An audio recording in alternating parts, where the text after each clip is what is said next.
I thought I knew every detail of my husband's life. 6 years of marriage should mean something, right?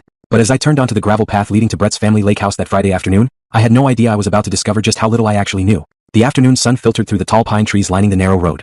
I had packed Brett's favorite meal in insulated containers: garlic butter lobster tails, truffle mashed potatoes, and the chocolate lava cakes he always ordered at fancy restaurants. My trunk also held an overnight bag with the red silk nightgown he bought me last Christmas, still with tags on.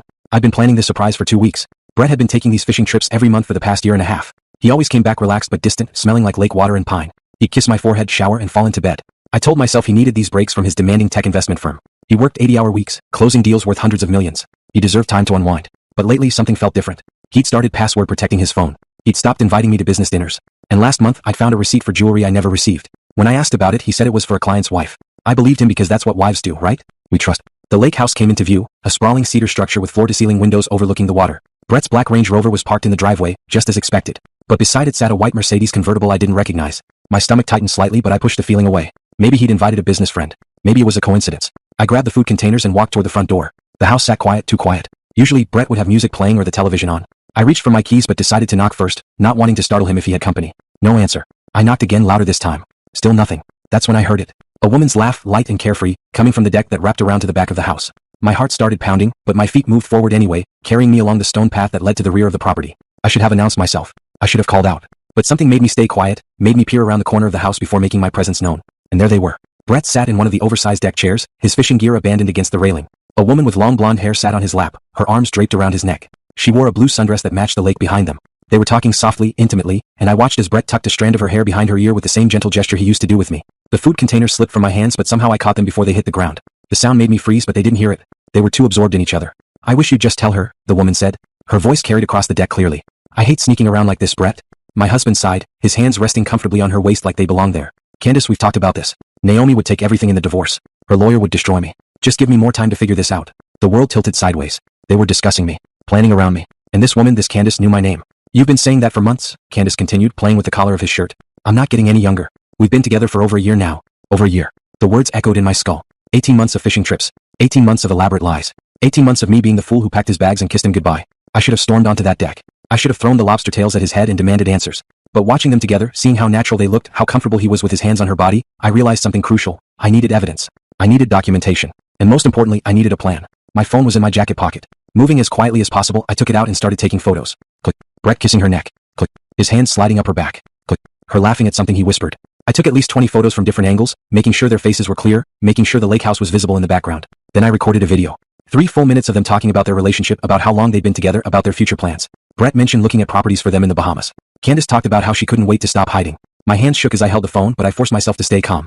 I needed this. All of it. When I had enough evidence to bury him, I backed away slowly.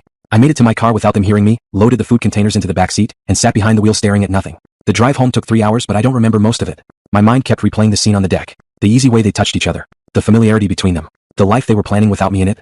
I thought about all the times I defended Brett to my friends who said he worked too much. All the lonely nights I'd spent convincing myself our marriage was strong, that we were just going through a busy phase. All the times I'd looked at our wedding photos and felt grateful to have married someone successful and ambitious. What a complete fool I'd been. By the time I pulled into our driveway in the city, darkness had fallen. Our house, a modern 3-story brownstone in an exclusive neighborhood, looked like something from a magazine. I designed every room myself, choosing furniture and colors that I thought reflected both of us. Now I looked at it and saw nothing but a pretty cage I'd been living in. I walked inside and went straight to our home office. Brett's laptop sat on the desk, password protected as always now. But I knew he kept paper files in the bottom drawer, the ones he thought I never looked at. I pulled out folders and started photographing everything. Bank statements, business documents, tax returns, property deeds. Whatever information I could find, I documented. Then I checked our credit card statements going back 2 years. There it was, a pattern I'd been too trusting to notice before. Hotel charges in cities where Brett had supposedly been at business conferences. Jewelry purchases every few months. Restaurant bills for 2 at places I'd never been. Florist charges on random Tuesdays. The evidence of his double life was everywhere. I'd just been too naive to see it. I transferred all the photos and videos from my phone to a secure cloud account. Then I opened my laptop and started researching divorce attorneys. Not just any attorneys, but the ones who specialized in high net worth divorces. The ones who had reputations for destroying cheating spouses in court. It was 2 in the morning when I finally stopped. I had a list of lawyers to contact. I had evidence backed up in 3 separate locations. And I had something else, something that surprised me. I had clarity. This marriage was over. But I wasn't going to just walk away with nothing while Brett rode off into the sunset with his mistress. If he wanted out, he was going to pay for it. He was going to pay for every lie, every fishing trip, every moment he'd made me feel like I was imagining things when I questioned his stories. I went upstairs to our bedroom and looked at the king-size bed we'd shared for 6 years. Tomorrow night, Brett would come home from his weekend trip, kiss my forehead and pretend everything was fine. And I was going to let him because I needed time to build my case. But things were never going to be fine again. Our marriage had ended the moment I saw him with Candace on that deck. He just didn't know it yet. I grabbed my pillow and went to sleep in the guest room. I couldn't bear to lie in that bed alone anymore, waiting for a husband who'd rather be anywhere but home. As I lay there in the dark, I felt something unexpected: relief. The anxiety I'd been carrying for months, the constant worry that something was wrong, the nagging feeling that I was losing my husband's attention, all of it finally made sense now. I wasn't imagining things. I wasn't being paranoid or needy. I was being betrayed systematically and deliberately by the man who'd promised to love me forever. But he'd made one crucial mistake. He'd underestimated me. He thought I was the sweet, trusting wife who'd never question him, never fight back, never see through his lies. He was about to learn just how wrong he was. Saturday morning came with bright sunshine that felt offensive given the circumstances. I woke up in the guest room with my clothes still on, my neck stiff from crying into an unfamiliar pillow. For about 3 seconds I thought maybe yesterday had been a nightmare. Then I reached for my phone and saw the photos still saved there, and reality crashed back down. Brett wouldn't be home until Sunday evening. That gave me 36 hours to get myself together and figure out my next steps. I made coffee and sat at the kitchen island with my laptop. The research I'd done last night seemed surreal in daylight, but I opened the list of divorce attorneys I'd compiled and started making notes. Leonard Hayes kept appearing at the top of every best divorce lawyer search. He'd represented 3 celebrity wives in the past year alone, all of whom had walked away with massive settlements. His office didn't open until Monday, but I composed an email anyway marking it urgent. I kept it brief. My billionaire husband is having an affair. I have extensive documentation. I need the best representation available for a high net worth divorce. Please contact me Monday morning. Before I could second guess myself, I hit send. Then I turned my attention to our finances. Brett had always handled the money, saying I shouldn't worry about it. He gave me access to one credit card and a checking account with monthly deposits. I'd never questioned it because there was always enough for whatever I needed. Now I realized that enough might have been a tiny fraction of what we actually had. I logged into our primary bank account using Brett's laptop. I'd watched him type the password enough times to memorize it. Fisher 2019, the year he'd bought the lake house. The irony wasn't lost on me that he'd been using the affair location as his password. The account balance made me physically gasp. $843,000 just sitting there. And this was supposedly our household account. I started clicking through statements, my coffee growing cold beside me. Brett moved money constantly. $50,000 here, $100,000 there, always transferring funds between accounts.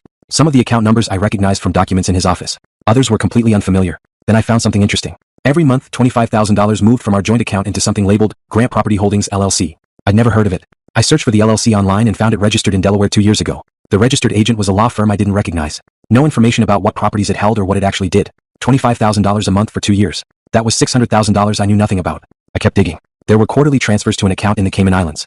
Annual payments to something called Clearwater Investments. Monthly charges to a property management company in the Bahamas. Brett hadn't just been having an affair.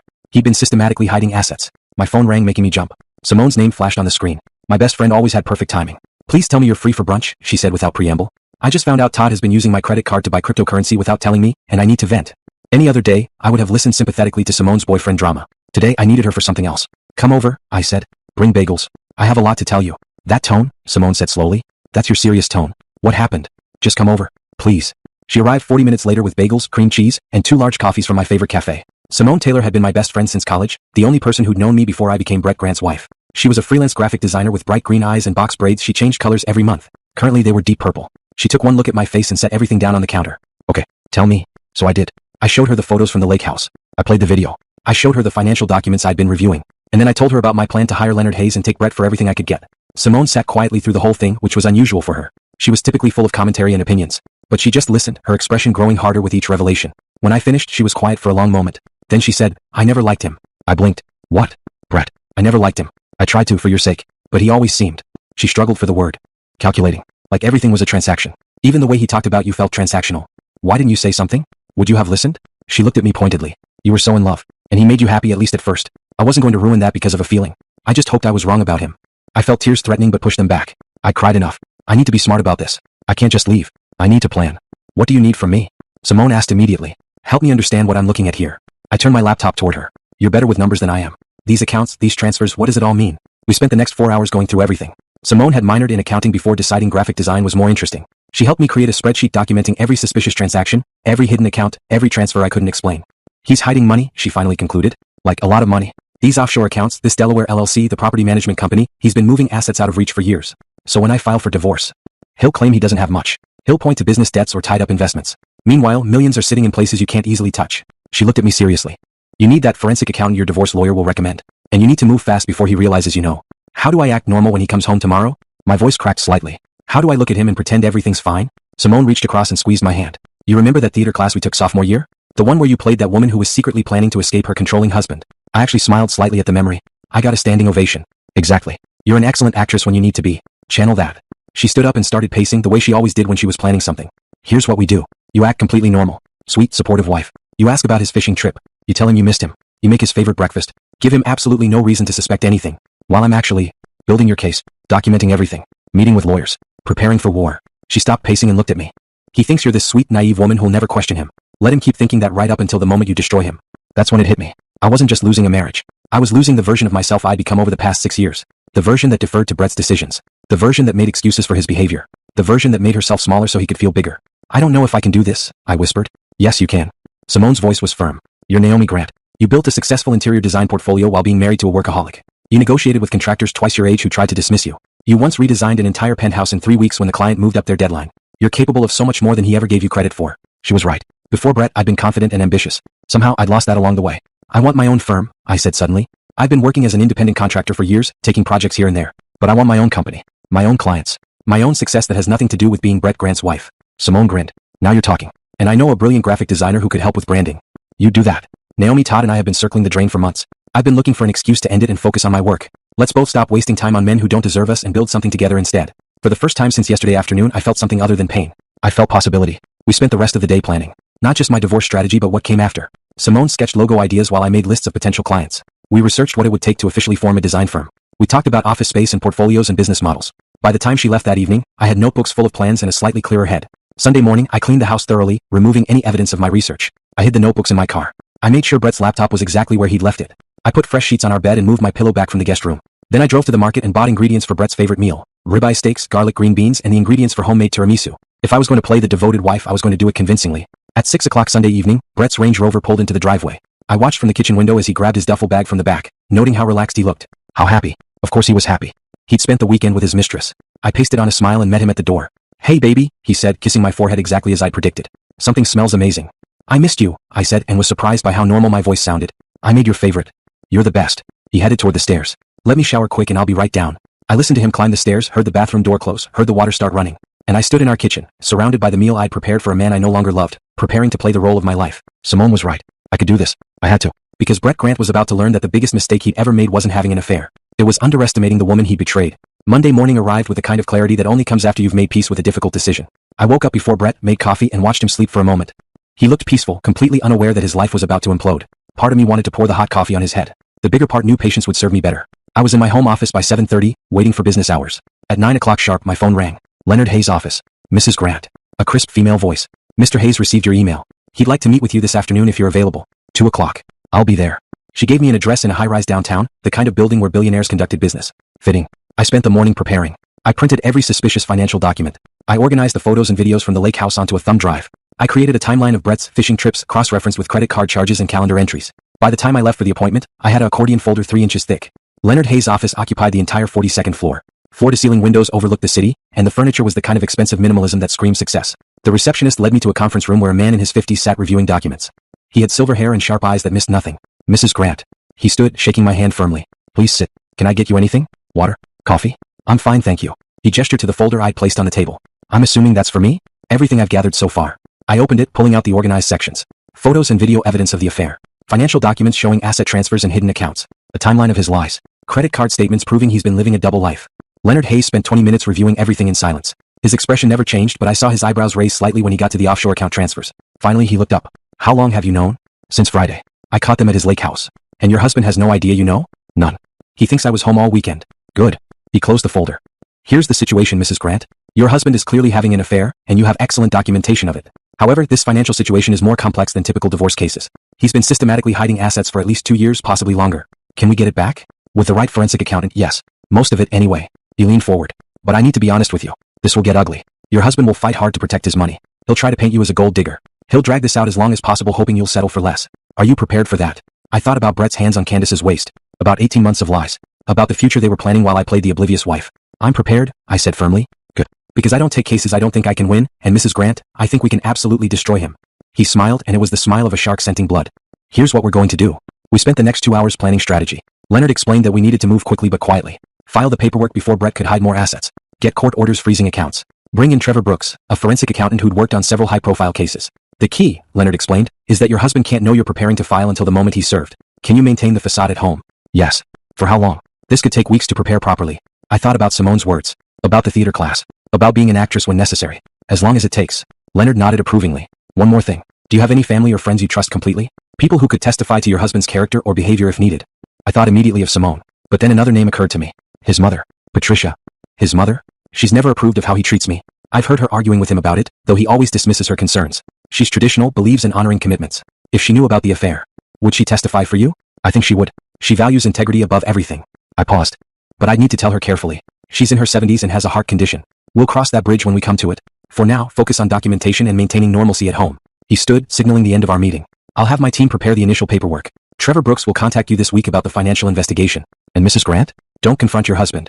Don't hint that anything's wrong. If he gets spooked and starts moving money, this becomes exponentially harder. I understand. I left his office feeling like I'd just enlisted in a war, which I supposed I had. The rest of the week passed in a surreal blur.